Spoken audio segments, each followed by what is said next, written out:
Residency સ્કૂલમાં આઝાદી પર્વની ગરિમાપૂર્વક ઉજવણી કરાઈ. તારીખ 15મી ઓગસ્ટ 78માં સ્વતંત્રતા પર્વ અને પૂર્ણાહુતિ પ્રસંગે રેસિડેન્સી સ્કૂલમાં આજરોજ વિવિધ કાર્યક્રમોનું આયોજન કરવામાં આવ્યું હતું.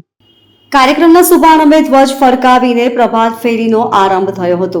વિશાળ પ્રભાત ફેરી ફરીને આવ્યા બાદ મોટી સંખ્યામાં વિદ્યાર્થીઓની હાજરીમાં પૂર્વ મિનિસ્ટર શ્રીમતી દર્શનાબેન જરદોશના શુભ હસ્તે ધ્વજવંદન કરવામાં આવ્યું હતું. વરસાદના આવી છાંટણા વચ્ચે પણ વિદ્યાર્થીઓનો ઉત્સાહ અને મહેમાનોનો ઉત્સાહ અકબંધ રહ્યો હતો.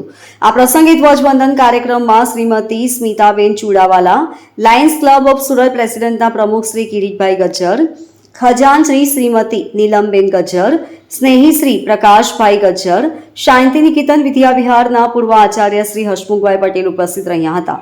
શ્રીમતી દર્શનાબેન જરદોશે વિદ્યાર્થીઓને દેશ માટે વફાદાર રહેવાની પ્રેરણાત્મક વાતો કરી હતી.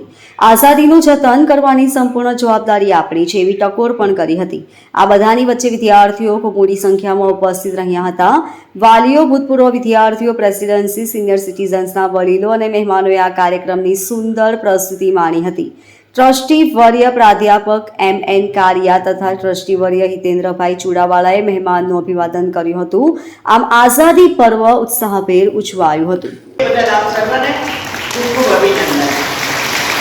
જેવી રીતે આપણા પ્રધાનમંત્રી શ્રી નરેન્દ્રભાઈ આખા દેશને પરિવારજન કહે છે તેમ આ પ્રેસિડેન્સી શાળાનો પરિવાર અને આ પરિવારની અંદરના સંસ્કાર સિંચન ખાસ કરીને આવા સ્વાતંત્ર્ય પર્વને અને દરેક ઉત્સવોને સરસ રીતે ઉજવવાનો અને એની સાથે જોડવાનો તમારો ખૂબ સારો પ્રયત્ન છે. જે હમણાં નટવરભાઈ કહેતા હતા કે આ બાળકો પોતાના પોકેટ મનીમાંથી શહીદો માટે પૈસા એકત્ર કરીને ખૂબ સરસ રાશિ જમા કરે છે. એટલે આ જે વાત છે, આ બાળકોને જે શીખવવાની વાત છે, એ શાળાએ ખૂબ સુંદર ઉદાહરણ પૂરું પાડ્યું છે. Bureau report LK star news, Surat.